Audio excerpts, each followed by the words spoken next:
कोई आपको कहे कि मेरे घर में जिन खाना खाता है, आप उसको क्या समझेंगे? पागल? बेदिमाग? वेलकम टू अनसुलझे रहस्य। पुरानी किताबों और कहानियों में हमने अक्सर जिन के बारे में सुना है। कहते हैं कि हर जिन में एक अलग कुव्वत होती है। कुछ इंसानों के दोस्त बन जाते हैं और कुछ इंसानों की जिंदगी को बर्बाद करते हैं। लेकिन कभी सोचा है क्या होता है जब एक जिन को पकड़ लिया जाए? और सबसे बड़ी बात, क्या कोई इंसान कभी जिन को कैद करने में कामयाब हुआ भी है? आज की कहानी भी एक ऐसी ही रहस्यमय घटना के बारे में है जो कि मेरे करीबी दोस्त अमन के साथ हुई थी। तो बिना कोई वक्त जाया किए चलिए शुरू करते हैं। यह घटना 1950 के आसपास की है, जब ब्रिटिश इंडिया से निकल रहे थे। पूरे देश के साथ उत्तर प्रदेश में भी हर तरफ अफरा तफरी मची हुई थी। क्राइम तो मानो जैसे आम सी बात थी, और अगर विक्टिम किसी छोटे सांप्रदाय या जाति से होता तो उस क्राइम की तो रिपोर्ट तक नहीं होती थी। ये कहानी अमन को उसकी माँ ने सुनाई थी, जो उन्हें उनकी माँ ने बताई थी। और ये कहानी उन तक पहुंची थी उनके दादाजी की माँ से, जो उन दिनों बहुत छोटी थी जब उनके पति की मौत हुई थी। उन्होंने बताया कि उनके पति यानी अमन के परदादाजी एक अजीब से शख्स थे। वो और उनकी जिंदगी दोनों ही बहुत रहस्यों से भरी हुई थी। उसके परदादाजी का नाम था इकबाल। अमन के परदादाजी इकबाल काफी वक्त स्पिरिचुअलिटी और मिस्टिसिज्म में बिताते थे। उन्हें जिन्स में बड़ी दिलचस्पी थी। साउथ एशियन के सुन्नी मुस्लिम संस्कृति में जिन्स को हम इंसानों जैसे ही मानते हैं। वो अच्छे भी होते हैं और बुरे भी, लेकिन वो ज्यादातर नजर नहीं आते। सिर्फ अपनी मर्जी से ही दिखते हैं, वो भी कुछ चुनिंदा लोगों को ही। रोज शाम को इकबाल अपने घर के एक छोटे से कमरे में घंटों गुजारते, जिसे उन्होंने अपना जिन्स का घर बना के रखा था। वो अक्सर उस कमरे को इसी नाम से पुकारते, और वो रोजाना खाने के बाद 2-3 बर्तन भी लेकर उसी कमरे में जाते, जो कि एक इंसान से ज्यादा के लिए होता। पर जब वो वापस आते तो वो बर्तन पूरी तरह से खाली होते थे, जिसका सीधा मतलब ये निकलता था कि वहां जरूर एक से ज्यादा कोई उनके साथ होता था।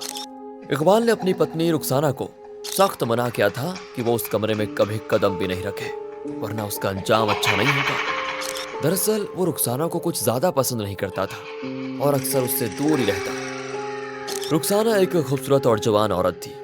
घने काले बाल, झील सी गहरी आंखें और एक नजाकत भरा रूप। गांव के कई लोग उसकी खूबसूरती के दीवाने थे, लेकिन उसके पति इकबाल को कभी उसकी परवाह नहीं थी। इकबाल अक्सर अपने जिन्स के घर वाले कमरे में घंटों तक बंद रहता, अपने अजीब तरीकों में उलझा रहता था।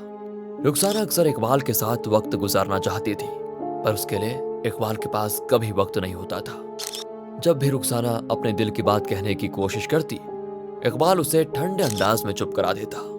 उसका व्यवहार कभी कभी कठोर हो जाता, जैसे रुखसाना उसकी जिंदगी में सिर्फ एक जरूरत हो, ना कि उसका हमसफर। गांव में अफवाह थी कि इकबाल ने कभी उससे प्यार नहीं किया, उसके लिए वो बस एक घर की औरत थी। बेइज्जती और बेरुखी से थककर रुखसाना के दिल में भी कुछ बदलने लगा।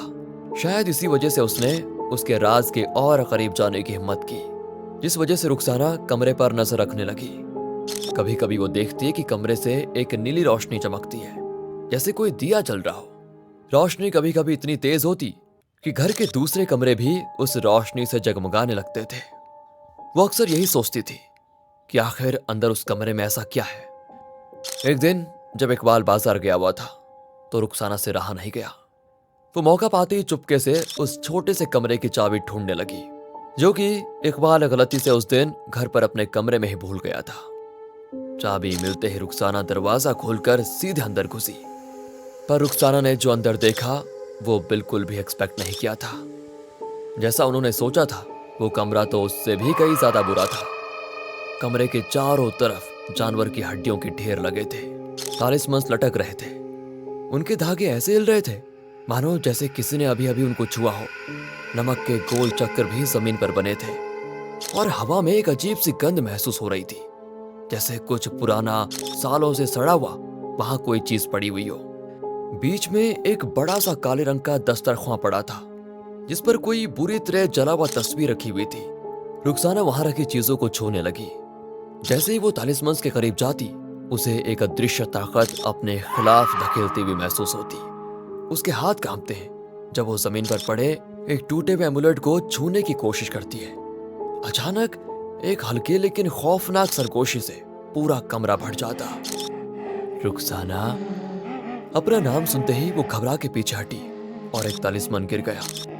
उसने जल्दी से वो सब वैसा ही रखने की कोशिश की जैसा था, लेकिन एक अजीब सी बेचैनी उसे अंदर ही अंदर खाई जा रही थी। उसके ऊपर किसी की नजर होने का एक अजीब सा एहसास उसे होने लगता है और उसे अपनी गर्दन पर ठंडी ठंडी सांसें भी महसूस होने लगती।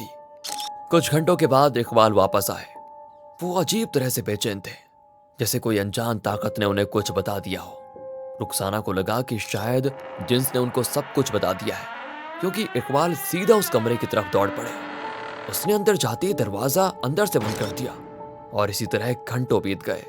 रात भर रुखसाना ने खिड़की से झांकने की कोशिश की, पर सिर्फ अंधेरा ही दिखा।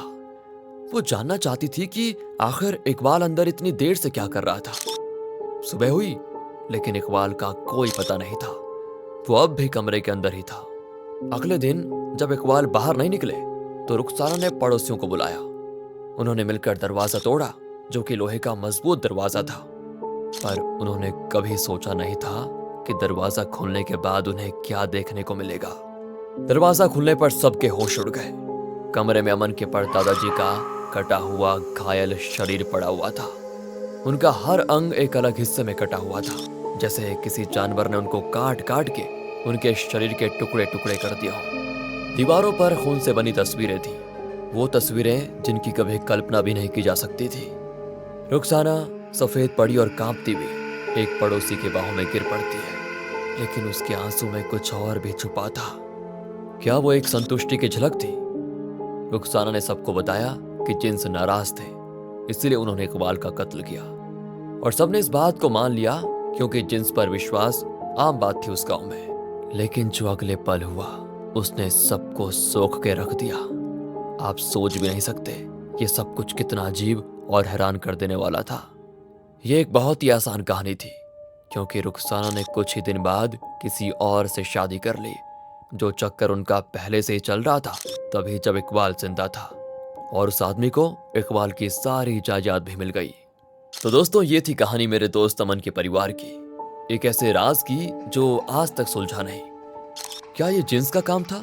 वो जिन्स जिनके साथ इकबाल घंटों तक लॉकडाउन में बैठा रहता, बातें करता, या फिर ये एक खतरनाक चाल थी जो रुखसाना ने अपने ही पति के खिलाफ खेल दी थी, अपनी बेइज्जती और तन्हाई का बदला लेने के लिए। पर ये राज यहीं खत्म नहीं होता। कहते हैं रातें जब सबसे सन्नाटे में डूबी होती हैं, एक छाया अब भी उस छोटे रास्ते से गुजरती है। वो रास्ता जो इकबाल के घर से शुरू होता है। क्या वो इकबाल की भटकती रूह है जो अभी भी अपनी मौत के जवाब की तलाश में है, या उस रास्ते पर कोई और राज छुपा है जो हमेशा के लिए अनजाना ही रहेगा? ये फैसले अब आपके हाथ में है। सोचिए, क्या था सच और क्या सिर्फ एक कहानी? क्या इकबाल सच में जिन्स की दुनिया का पहली बना हुआ एक इंसान था जिसे उन्होंने अपनी खौफनाक ताकतों से चीर दिया, या फिर ये सब रुखसाना की छुपी हुई चाल थी, एक औरत का इंतकाम जो अपनी बेपरवाह जिंदगी से तंग आकर खुद को आजाद करना चाहती थी? जिस रास्ते पर लोगों को अजनबी साए दिखते हैं, जहां हवा ठंडी हो जाती है और सन्नाटा गहरा हो जाता है, क्या वहां सच में इकबाल की भटकती रूह भटक रही है, अपनी मौत के राज के जवाब को ढूंढती हुई? या शायद वो राज कुछ और ही था, एक ऐसा राज जो कभी सामने नहीं आया, एक झोल जिसमें रुखसाना ने अपने साथी के साथ मिलकर हर सबूत को मिटा दिया हो। ये कहानी आपको खुद सोचने पर मजबूर करती है। क्या आप उस अंधेरे में झांकने की हिम्मत करेंगे? क्या आपके दिल के कोने में एक जवाब छुप गया है, या आप भी उन गांव वालों की तरह इस राज को हमेशा के लिए छुपाए रहेंगे? जवाब आपको ही ढूंढना है, क्योंकि हर राज एक फैसला मांगता है, और शायद आपका फैसला ही उस राज को उजागर कर सकता है। तो सोचिए, क्या था सच और क्या सिर्फ एक कहानी?